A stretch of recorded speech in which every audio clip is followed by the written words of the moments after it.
This story is a novel that I wrote. I enrolled in an academy to make use of my free time while being unemployed. I wanted to learn web design for self-improvement. The truth is, that subject wasn't absolutely necessary for me. However, I felt sorry for spending a lot of time at home doing nothing, so I used the academy as an excuse to go out. I was just killing time at the academy when, after a month, I ended up taking another class.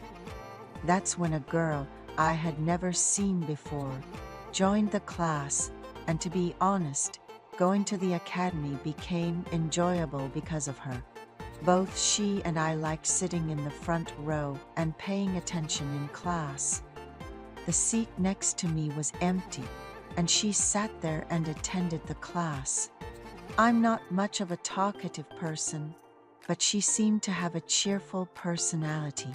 She studied in a bright atmosphere, and I would sneak glances at her.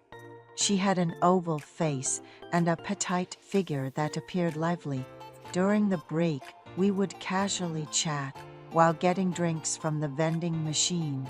We happily continued attending the academy and ended up having a meal together with 3 other girls who were taking the same class. The girl sitting next to me said she was married. She didn't seem like a married woman, so when I thanked her, her gaze was not ordinary. She naturally calculated the meal expenses, and I felt there was a message in her eyes, a message that I was being noticed. I don't even remember how we finished the meal, because I was preoccupied with her gaze. As we were about to go home, she asked where I lived, and as we talked, we realized that we lived in the same neighborhood. She listened to what I said and suggested that we go home together after the academy. So we took the subway and sat side by side because there were empty seats. She started talking about her husband. She said he was a high-ranking executive at a large company and that they were living a comfortable life. She said going to the computer academy was a way to add vitality to her life, and that time passed quickly, which she liked. She said she was even more excited to meet someone who could communicate well. I didn't know how to respond to her proactive attitude. When it was time to get off, she said, "I want to treat you to a meal next time." And she replied, "Really? I don't eat well, because I'm tired of eating alone at home, so that's great." I got off first and looked through the window, and she was staring at me intently. When I got home and thought about what happened earlier, I felt a good mood and laughed to myself. My wife asked if going to the academy was that enjoyable, and if something good happened these days. I felt a little guilty. That evening, when I made love to my wife, the image of the graceful face of the woman I met at the academy kept coming to mind. I shook my head, trying to shake off those thoughts. I only have intimate relations with my wife once a month. My wife is not very demanding and prefers to have less intimacy at our age. But am I not a man? Well, I am not like that. The time with my wife was fantastic. We confessed our love and fell deeply asleep in that state. And the next day, I was able to have a hearty breakfast. I met her at the academy the next day. While working with the maid yesterday, I thought of her and found myself looking at her. At that moment, our eyes met, and she asked, "Did you sleep well at home yesterday?" And she answered, "Yes," in a soft voice. I asked, "When? Can I buy you a meal?" I don't know how nervous I was when I said that. It was because I felt uneasy when adults made meal appointments at the academy. I looked around and luckily, no one paid attention to us, which was a relief. She asked, "How about today?" And I replied, "Of course it works."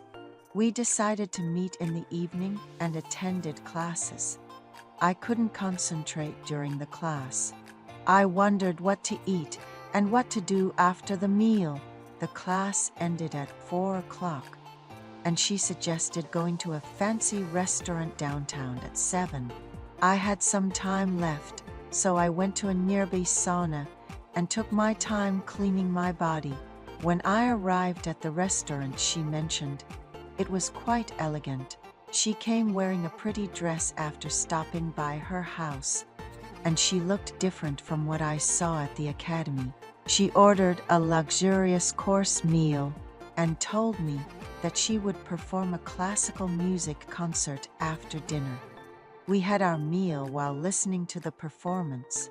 She also gave brief explanations about the food, and we could enjoy the meal with a pleasant mood. While having the meal, I asked her age. Although it might be rude, she said she was in her 40s.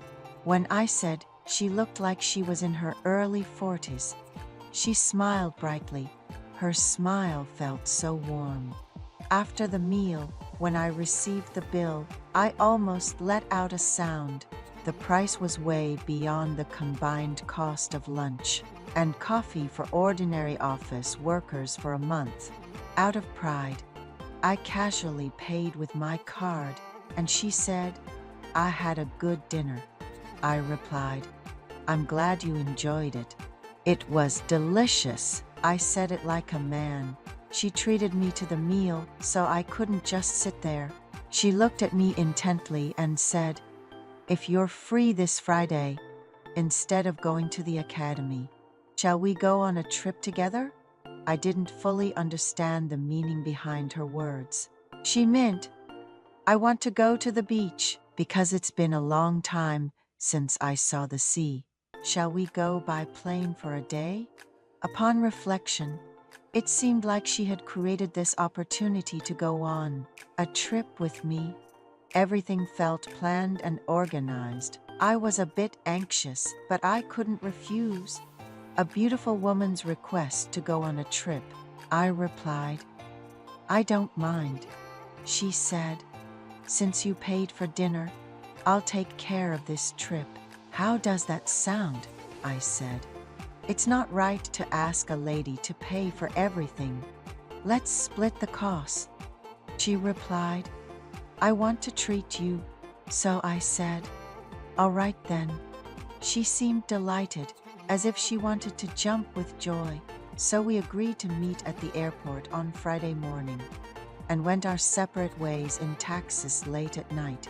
As I prepared early on Friday morning, my wife looked at me with a suspicious gaze, but I paid no attention and went to the airport. I thought about what to say if my wife called while I was with her at the beach. I decided not to answer the phone and call her back later. I was getting nervous because she was being so proactive. However, I also had hoped that this trip, where we didn't know much about each other, could be a chance to develop a closer relationship. My mind became complicated, and when I arrived at the airline counter, it was already time for our appointment. She approached me with a cheerful footstep. She asked if I had come early and casually linked her arm with mine. I cautiously let go of her arm, because it could be awkward if someone saw us. Looking around, I didn't see anyone I knew. When she asked if I had eaten breakfast, I said I hadn't, and she said, "We'll have a delicious meal when we arrive at the beach."